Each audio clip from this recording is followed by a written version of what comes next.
Ave Maria, cheia de graça, o Senhor é convosco. Bendita sois vós, as mulheres, bendito é o fruto do vosso ventre, Jesus. Santa Maria, Mãe de Deus, rogai por nós, pecadores, agora e na hora da nossa morte. Amém.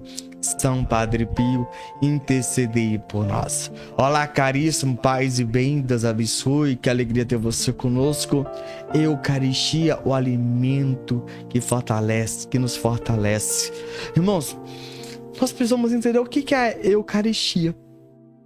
A palavra já nos diz que é uma ação de graça. O próprio Deus que se fez pão para nos alimentar, para que nós possamos ter força para vencer as diversidades, as barreiras do nosso dia a dia. Mas a Eucaristia, quando eu comungo em estado de graça, se torna para mim salvação. Mas quando eu comungo em estado de pecado, se torna para mim sinal de condenação.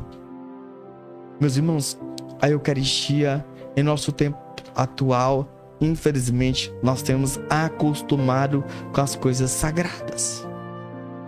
Entende? E é esse o maior problema no nosso tempo atual. Por quê? Pois muitas das vezes parece que a gente entra na fila da comunhão ou começa um momento de adoração. Parece que quem está ali diante de nós não é Jesus. É como uma pessoa normal. E Jesus não pode ser. Você nunca, jamais pode, de forma, se acostumar com Jesus. Por quê? Porque senão você vai tirar o sagrado e vai tratar ele de uma forma assim. Entende? E esse é o problema que muitas das vezes eu e você estamos vivendo. E a Eucaristia é algo que nós, como católicos, devemos reverenciar. Entender que a Eucaristia é o bem mais sagrado que existe na Igreja Católica Apostólica Romana. É onde os católicos ajoelham, adoram. Somente na Igreja Católica, todo dia, nós podemos comungar e comungar o próprio Deus.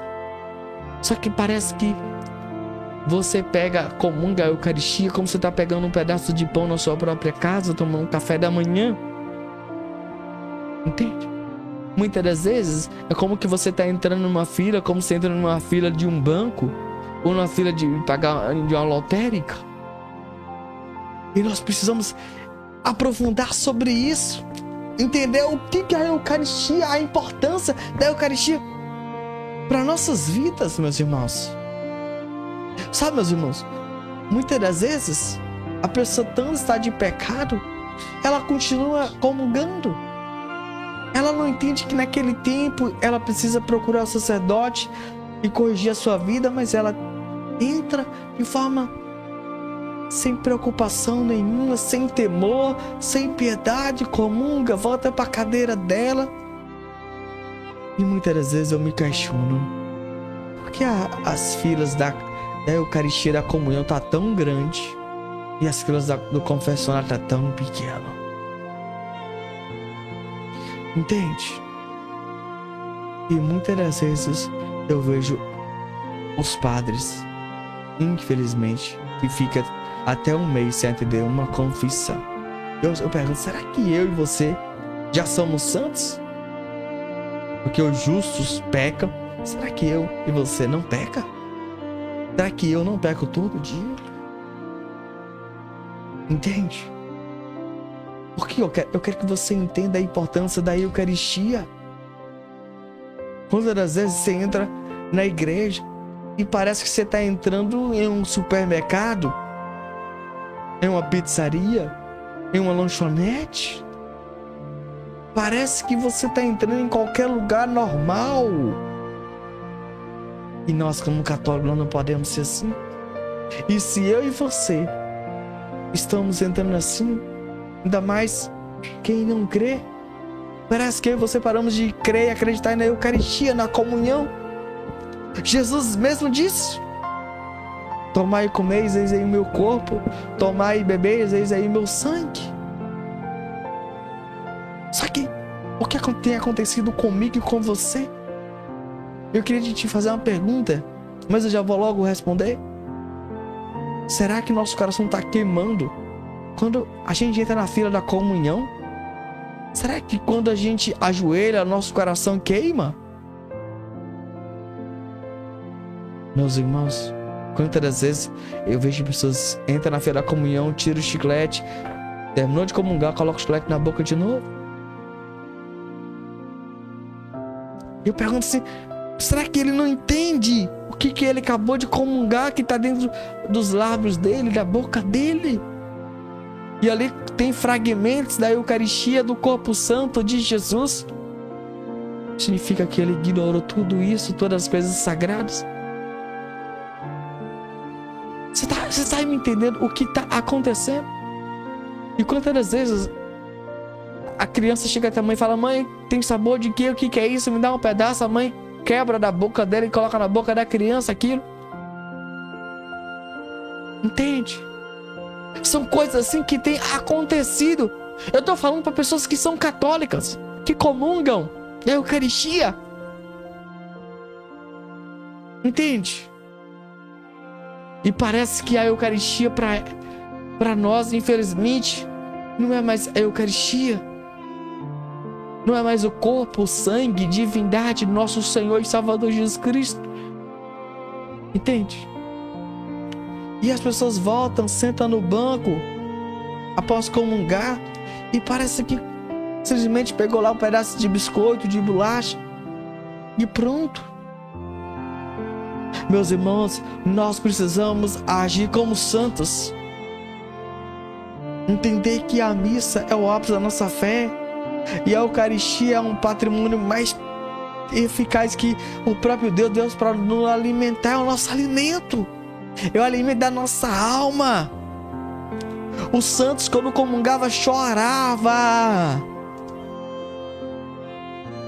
Ele entendia que ali é a maior expressão de amor de Deus por nós, que o próprio Deus se doava para nós. A Eucaristia é o remédio que cura nossas feridas, que cura nossas dores. E eu te pergunto, meu irmão e minha irmã, como eu e você temos agido diante da glória de Deus, da majestade de Deus? E eu e você precisamos refletir. Como é que nós estamos nos preparando para comungar a Eucaristia? Imagine só, um carro sem combustível, uma moto sem combustível, ela não se desloca do local.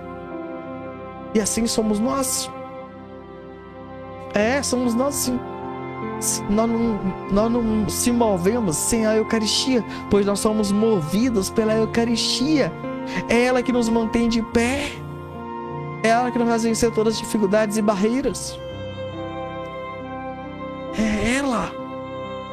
Mas se você não entender isso e comungar de qualquer jeito, de qualquer forma, e continuar comungando do jeito que você comunga, meu irmão, você vai se acostumar com as coisas consagradas. Ué, como assim? Não estou te entendendo o que é acostumar. Quando você recebe uma visita, no primeiro dia você arruma a mesa, café, coloca talheres, coloca tudo, taça. Se ele pedir um copo de água, você vai lá e pega, dá pra ele. Na segunda vez você faz isso, mas na terceira assim, você já é de casa. Então, você já pode comer no copo de extrato de tomate. Você quer água? Abre a geladeira e pega e bebe. Não é assim? É. Você já é família. Deixa eu te dizer uma coisa. Jesus é o Senhor. Ele tem que ser o Senhor da sua vida. Entende? Nós precisamos entender isso. Deixa eu fazer uma pergunta pra você. Me responde aí. Qual é o bem mais precioso que você tem? É um ouro? É um carro? É uma casa? Imagine só uma mulher. Uma mulher, ela limpa a casa, lava a louça, a casa dela fica limpa, cheirosa, agradável. O homem normalmente ele limpa o carro, higieniza o carro fica cheiroso, fica bonito. Porque ele cuida, ele zela, a mulher cuida, zela da casa. Pode, tem problema? Não tem problema. E assim nós temos que ter esse mesmo zelo pela Eucaristia. Ainda muito mais do que uma casa, que um carro.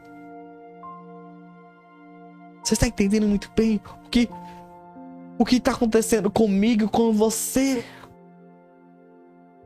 Nós temos perdido esse zelo pela Eucaristia. Entende? Meus irmãos, as pessoas vão na missa, comunga, e ainda vai em outros lugares procurar coisas para resolver os seus problemas. Qual é o local? Eu não sei. Você sabe. Entende? A pessoa vai no domingo na missa, mas segunda-feira vai em outro lugar. Entende? A pessoa no domingo vai na missa e procura outro lugar para trazer seu marido de volta. Entende? A pessoa comunga a Eucaristia no domingo, mas vai em outro lugar lá receber umas limpezas. Entende? A pessoa comunga no domingo, mas vai lá para levantar a espinha caída, o olho gordo, a inveja. E eu te pergunto, meu irmão, minha irmã, o que é a Eucaristia para você?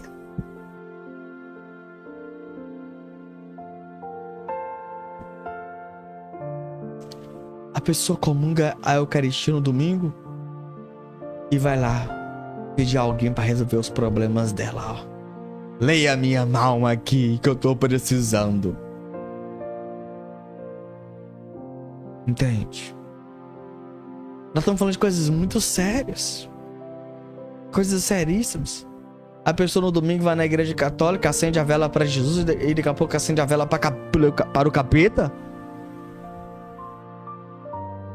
Entende? Deixa eu dizer uma coisa aqui. O Enio não vê, porque o Enio é cego. Mas Deus vê. De Deus ninguém esconde nada. Você sabe o que é absolutamente nada? É isso, nada. Entende? Mas eu te pergunto, será que eu e você vamos tentar esconder de Deus ainda?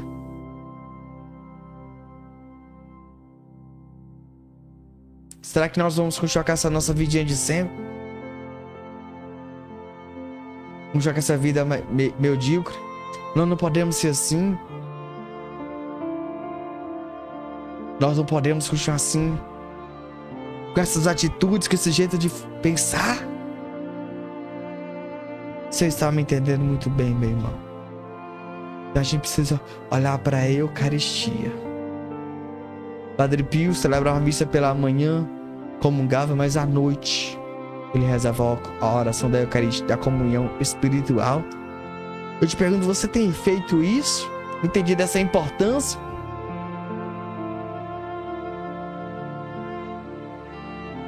Entende o que eu estou te falando? Nós precisamos compreender esse mistério. Esse Deus que está conosco. Deus existe. Deus está com cada um de nós. Eu e você possamos pedir, clamar. Que eu e você, meu irmão, possamos entender a importância da oração, da Eucaristia. A Eucaristia, meu irmão, não é simplesmente aquilo que nós fazemos todos os dias. Vamos lá, talvez na mesa, talvez no fogão, pegamos a comida, comemos, estamos saciados e vamos embora. A Eucaristia não é isso, não. Após você comungar, você precisa entender uma coisa. O próprio Deus se uniu a você, você se uniu a Jesus. E você está cheio do Espírito Santo de Deus. Você precisa entender esse grande mistério. Você precisa entender esse grande mistério. Desse Deus que é amor. Desse Deus que é poder. Entende, irmão? Você precisa entender uma coisa. Tudo aquilo que você está passando, tudo aquilo que você está vivendo. Apresenta para Deus. Quando você comungar, ou quando você estiver adorando o próprio Deus, Ele é essa força. A mulher hemorrágica simplesmente tocou em Jesus e saiu uma força. E você que comungou, que comunga, imagine só o que você está sentindo. Você sai me entendendo muito bem o que eu quero estar falando.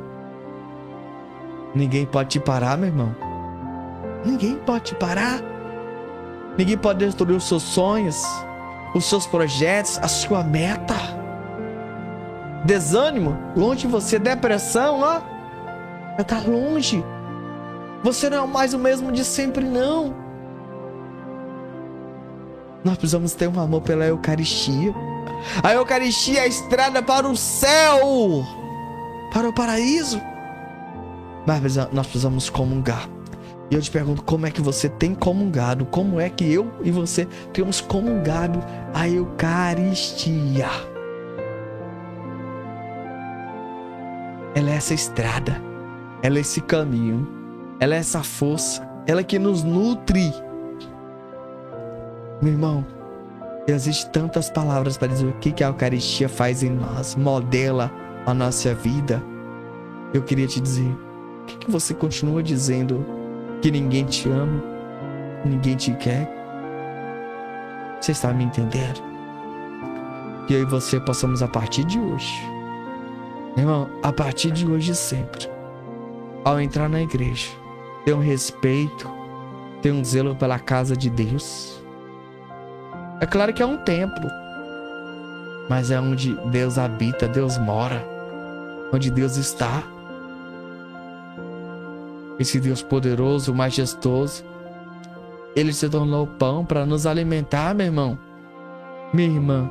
Ele se tornou pão para te alimentar, para me alimentar, para que no meio do caos você vença as suas dificuldades, para te erguer do chão. Eu te pergunto, você, como é que você tem vivido no seu dia a dia? Você tem se preparado para ir na missa comungar? Sabe, quando a gente vai em um aniversário, um casamento, a gente escolhe uma roupa boa, uma roupa elegante. Eu te pergunto, e para encontrar Jesus? Quando a pessoa está solteira, ele se arruma para encontrar sua namorada, seu namorado. O homem o homem corta o cabelo, escova o dente. A mulher faz a unha, a sobrancelha, se depila, tal, né? E para Jesus? Entende? E quando a pessoa ama o outro, ele elogia, aplaude, faz declaração de amor. Tudo é válido. Mas e para Jesus? Você canta, Tu és o Senhor. Eu não sou cantor, não vou cantar resto não. Você já sabe a música? Força e vitória e tarará. Só por ti, Jesus, só por ti, Jesus. Quero me consumir como vela que queima, que queima. Será que tá queimando mesmo seu coração? Eu e você precisamos mudar nossa mentalidade, nossa forma de viver. É só por ti, Jesus. Eu quero me consumir como vela que queima no altar, até o último dia da vida. Seja fiel a Jesus. Não saia da igreja católica. Não procure outro lugar. Comunga em estado de graça. Ele é o alimento que pode mudar a sua vida, a minha vida. Todos aqueles que comungam em estado de graça, a vida é transformada. A alegria superabundante a nossa vida. E a alegria vai penetrar sua alma, sua vida e seu coração. Você não vai ser mais o mesmo. Nunca mais. Pois Jesus vai habitar e vai reinar na sua vida e na sua história. Pensa nisso. Deus está contigo. Nós vamos ler o relato retirado do nosso próprio site. Presta atenção nesse relato que vamos ler a partir de agora, por favor. Saiba como foi que surgiu a primeira paróquia dedicada a São Pio de Pietrelcina. Pediu-me Olivo Sesca, um prefácio para a nova edição deste precioso livro. Prefácio desnecessário. O livro fala por si. De qualquer maneira, a introdução será meu testemunho desde santo em minha vida. Tomei conhecimento do Padre Pio e já no Seminário Maior de Prainha, em Fortaleza, onde estudava. Li um livro e artigos sobre este homem de Deus que trazia no corpo os estigmas da paixão.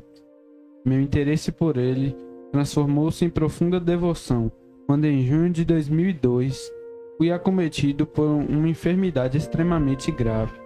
No mês anterior, em 18 de maio, me encontrava em Roma, participando da celebração de ação de graças pelos 80 anos de vida do Papa. Já antes, mas sobretudo durante a missa, senti dores insuportáveis no braço e no ombro esquerdo. Na viagem de volta ao Brasil, as dores tornaram-se mais intensas. Do aeroporto me dirigi imediatamente ao consultório do meu médico, que me receitou calmantes e anti-inflamatórios. Em consequência, acometeram-me uma hemorragia generalizada, especialmente dos aparelhos digestivos e urinários, bem como lesões dos pulmões, insuficiência cardíaca grave e hipertemia, complicando assim o quadro clínico. Na noite de 5 de junho, ao ser levado à emergência do hospital da Unimed, por insistência de uma religiosa que cuida da minha casa e de uma senhora amiga, o sangue saía abundantemente pela urina e pela boca. Meus lábios e unha estavam cianóticos por insuficiência cardiorrespiratória. Falava com dificuldade. Se tivesse permanecido em casa, como era meu desejo, esperando o novo dia, teria certamente morrido.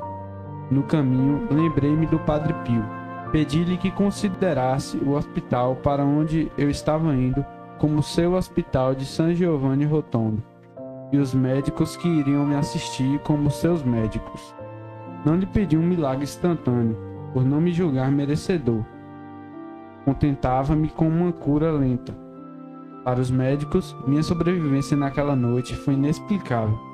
Tamanha a complicação do quadro patológico instalado abruptamente, com infecção e hipertemia severa, agitação e obnubilação mental na fase aguda do processo patológico. Estava sedado e só despertei de manhã, quando me levaram a um apartamento. Sentia-me extremamente cansado, com dificuldade de falar e andar. Tentei rezar o terço, não consegui. Limitei-me a acompanhar sua recitação. Entretanto, não sentia qualquer dor. Os exames nada ajudavam para esclarecer o diagnóstico, a fim de estabelecer uma terapia adequada. O caso foi discutido por diversas equipes de especialistas, e mesmo com a utilização de toda a tecnologia existente, não chegaram à conclusão etiológica do processo patológico, diante da agressão e a gravidade da doença, como elevado o risco de vida. A recuperação foi lenta, 22 dias hospitalizados e quase um ano para o completo restabelecimento. Mesmo quando eu regressei à minha casa, o cansaço para andar e a dificuldade para falar ainda eram acentuados. Mas onde entra o Padre Pio em tudo isto? Já no apartamento, extremamente fatigado, falando baixinho, desinteressado pelas coisas desta terra, pedi a ele um sinal de sua presença. Lembrei-me do suave perfume com que costumava responder aos pedidos de graça. O perfume que inundou o convento quando de sua morte. O perfume com que surpreendia os amigos, indicando sua presença. Na manhã do segundo dia de hospitalização, um auxiliar de enfermagem, ao entrar no apartamento, exclamou em voz alta, espontaneamente: "Que perfume agradável vocês colocaram aqui!" Não senti, nem a religiosa e a senhora que ali se encontrava. Elas disseram simplesmente que não estavam usando perfumes. Para mim, era um sinal inequívoco de que ele atendera ao meu pedido e me acompanhava. Padre Pio prolongou minha vida, a fim de que, por mais 4 anos, eu pudesse servir a Igreja como arcebispo de Brasília. Como gesto de gratidão, apesar de ele ser ainda beato e por isso só poder ser honrado como patrono nas igrejas de sua ordem religiosa, a Congregação para o Culto Divino autorizou-me a torná-lo patrono de uma paróquia a ser criada em Brasília, numa região privilegiada, o Sudeste. E para surpresa minha, determinou que, em todas as arquidioceses de Brasília, a festa dele fosse celebrada como memória facultativa. Ao ser canonizado, o Santo Padre estabeleceu que seria memória obrigatória para toda a Igreja. Creio que foi a primeira paróquia no mundo erigida em honra do Padre Pio. José Carde Freire Falcão, arcebispo emérito de Brasília. Livro Padre Pio, um santo do terceiro milênio. Olivo Sesca.